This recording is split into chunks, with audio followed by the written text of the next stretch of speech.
तुमचा जो हा प्रभाग आहे अंबापेठ गोरक्षण प्रभाग क्रमांक 13 याच्यात काय काय समस्या आहेत? सर, पहिल्या प्रथम मी आपल्या सर्वांचं स्वागत करतो आणि माझं नाव सांगतो. मी अजय पुंडलिकराव भोजने, प्रभाग क्रमांक 13मध्ये आहे आणि मी दृष्टी दिव्यांग आहे. तर या प्रभागामध्ये समस्या तर बऱ्याच आहेत. रोडची कामं अपूर्ण राहिलेली आहेत. त्याच्यानंतर हे जे साईडचे ब्लॉक असतात त्या ब्लॉकचं पण काम झालेलं नाही आहे. त्याच्यानंतर हा जो नाला आहे आपला, या नाल्याचंसुद्धा बांधकाम समोरचं जे आहे ते अपूर्ण राहिलेलं आहे.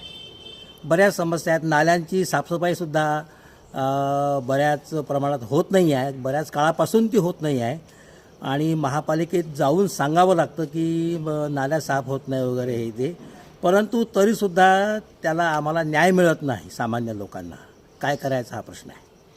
या निवडणुकीत 2026 तुम्ही कोणाला नगरसेवक म्हणून निवडता? माझी तर इच्छा आहे, आता कमळाचे जे उमेदवार आमचे स्नेही आहे, आमचे बंधू आहे मोठे, मिलिंद भाऊ बांबल यांची निवड व्हावी आणि माझी तर पूर्ण इच्छा आहे की ते चांगल्या बहुमतांनी निवडून यावेत आणि मनापासून माझी इच्छा आहे की भाऊंची निवड व्हावी. भाऊ चांगल्या मताधिक्यानं विजयी व्हावेत आणि भाऊ जर आले तर या विभागाच्या म्हणजे हा जो प्रभाग क्रमांक 13 आहे याच्या बऱ्याच समस्यांचं निराकरण होईल. कारण की भाऊंविषयी, मिलिंद भाऊंविषयी माझा एक चांगला अनुभव आहे त्यांच्याविषयी. आणि सांगायचं असं म्हणजे की दृष्टी दिव्यांगांच्या दृष्टीनंसुद्धा त्यांनी शहर बस आम्हाला फ्री करून दिली होती अंध लोकांना. म्हणजे भाऊंच्या मनामध्ये समाजकार्याची पूर्ण आवड आहे. त्यांना एक समाजाविषयी ओढ आहे आणि आपल्या जे डोळ्यांनी चांगले आहे, सगळे सपंग आहे, त्यांचं तर चांगलं व्हावंच.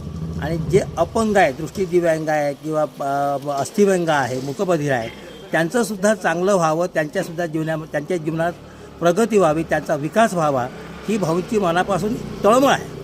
आणि म्हणून आम्हाला मिलिंद भाऊ बांबल पाहिजे आहेत अगदी.